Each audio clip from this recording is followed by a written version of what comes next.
जय माता दी दोस्तों, बाटा इंडिया का Q4 रिजल्ट्स अनाउंसमेंट हो चुका है। उसके साथ साथ कंपनी ने डिविडेंड भी डिक्लेयर किया। कितने रुपए का डिविडेंड डिक्लेयर किया उसके बारे में डिस्कस करेंगे। उसके बाद हम बात करेंगे Q4 रिजल्ट्स के बारे में। चलिए वीडियो कंटिन्यू करने से पहले आपको बता दूं, कहीं आप पहली बार विजिट किए हैं तो जरूर सब्सक्राइब करिए लेटेस्ट और जेन्युइन इन्फॉर्मेशन पाने के लिए। देखिए सब्सक्राइब नहीं करेंगे तो घाटा आपका है। घाटा आपका कैसे? क्योंकि सब्सक्राइब ना करने के बाद आपके पास नोटिफिकेशन नहीं आएगा। जब नोटिफिकेशन नहीं आएगा कहीं ना कहीं किसी अपॉर्चुनिटी को मिस कर सकते हैं। इसलिए अभी आप पहली बार विजिट किए सब्सक्राइब जरूर करिए। देखिए अभी क्या है कि अभी फाइनेंशियल का चल रहा है, अभी फाइनेंशियल डेटा का हम रिव्यू कर रहे हैं। एवरी डे रिजल्ट्स आ रहा है हर कंपनी के बारे में, जो अच्छी कंपनी उसके बारे में यहाँ पे फाइनेंशियल Q4 रिजल्ट्स के बारे में डिस्कस कर रहे हैं। जैसे फाइनेंशियल का जो ये डे चल रहा है, महीना चल रहा है, जैसे ही ख़त्म होगा उसके बाद हम स्टॉक्स पे आ जाएंगे, न्यूज़ के रिव्यूज़ पे आ जाएंगे। फिर उसके बाद अच्छे ऐसे ट्यूटोरियल्स के बारे में डिस्कस करेंगे जहाँ पे एक लर्निंग मिल सके, एक अर्निंग का क्राइटेरिया मिल सके। चलिए बात को कंटिन्यू कर लेते हैं और बात कर लेते हैं बाटा इंडिया Q4 रिजल्ट्स के बारे में। पहले हम बात करेंगे डिविडेंड के बारे में। जी हाँ, कंपनी ने जो डिविडेंड डिक्लेयर किया है 9 रुपये का डिविडेंड डिक्लेयर किया है। जी हाँ, कंपनी ने 9 रुपये का डिविडेंड डिक्लेयर किया है। अब बात करते हैं कंपनी के Q4 रिजल्ट्स के बारे में। देखिए क्या होता है कि कंपनी का जो रिवेन्यू होता है, ऑपरेशंस होता है, revenue plus operations plus income, other income, ठीक है, सब कुछ लेने के बाद फिर उसके बाद बचता है कंपनी के एक्सपेंसेस प्लस टैक्सेस। एक्सपेंसेस और टैक्सेस घटाने के बाद कंपनी के पास जो मेन इनकम बचता है वही कंपनी का मेन इनकम माना जाता है।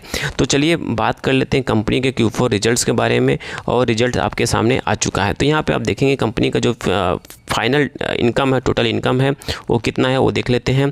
कंपनी का जो टोटल इनकम है Q4 का, ठीक है, वो कितना है 8,098 रुपये। जी हाँ, 8,098 रुपये हैं। वहीं बात करते हैं पिछले क्वार्टर मतलब Q3 की बात किया जाए, Q3 के कंपेयर में इस बार का जो नंबर है कम आता हुआ दिखाई दे रहा है। वहीं हम बात करेंगे पिछले क्वार्टर मतलब सेम क्वार्टर 31 मार्च 2024 से कंपेयर करेंगे, उसके कंपेयर में भी यहाँ पे गिरता हुआ दिखाई दे रहा है। जी यहाँ पे नंबर गिरता हुआ दिखाई दे रहा था किसका, अदर इनकम में। बट टोटल इनकम में देखेंगे, टोटल इनकम में थोड़ा सा स्लाइटली 1 या 2% का कह सकते हो चेंजेस आते हुए दिखाई दे रहा है। वही ईयर टू ईयर की बात किया जाए तो ईयर टू ईयर में भी सेम है, 2 से 3% का आसपास की तेज़ी देखने को मिल रहा है। बट अब यहाँ पे एक्सपेंसेस की बात होती है, टैक्सेस की बात होती है। जब हम एक्सपेंसेस टैक्स काटने के बाद जो मेन इनकम बचता है वही कंपनी का मेन इनकम माना जाता है। तो चलिए हम डायरेक्ट चलते हैं कंपनी के मेन प्रॉफिट सेक्शन में। कंपनी ने मेन प्रॉफिट कितना कमाया उसके बारे में जान लेते हैं। तो यहाँ पे देखेंगे कंपनी ने टोटल प्रॉफिट कितना गेन किया है वो देख लेते हैं। तो यहाँ पे कंपनी का देखेंगे प्रॉफिट नंबर 8। तो यहाँ पे देखेंगे कंपनी का जो मेन इनकम है ये वाला है, ठीक है। तो यहाँ पे कंपनी ने 435 करोड़ के आसपास का इनकम जनरेट किया है। वहीं बात करते हैं पिछले क्वार्टर में कंपनी ने 581 करोड़ के आसपास का जनरेट किया था, ठीक है। वहीं बात करते हैं कि लास्ट 31 मार्च 2024 के कंपेरिजन में भी देखेंगे इस बार का जो नंबर है कमज़ोर आते हुए दिखाई दे रहा है। तो ऑल ओवर देखेंगे तो Q4 जो रिजल्ट है इस बार का बाटा इंडिया का, बाटा का बहुत स्लो डाउन है। जी हाँ, नंबर बहुत कम आते हुए दिखाई दे रहा है। वहीं ईयर टू ईयर देखेंगे तो कंपनी का ईयर टू ईयर में चेंजेस आता हुआ दिखाई दे रहा है। ईयर टू ईयर में जंप आते हुए दिखाई दे रहा है, 8 से 10% का जंप यहाँ पे देख सकते हैं। बात वहीं करते हैं कंपनी की EPS की बात किया जाए, जब टोटल इनकम अच्छा रहेगा तो ऑटोमेटिक कंपनी का EPS भी बढ़ता हुआ दिखाई दे सकता है।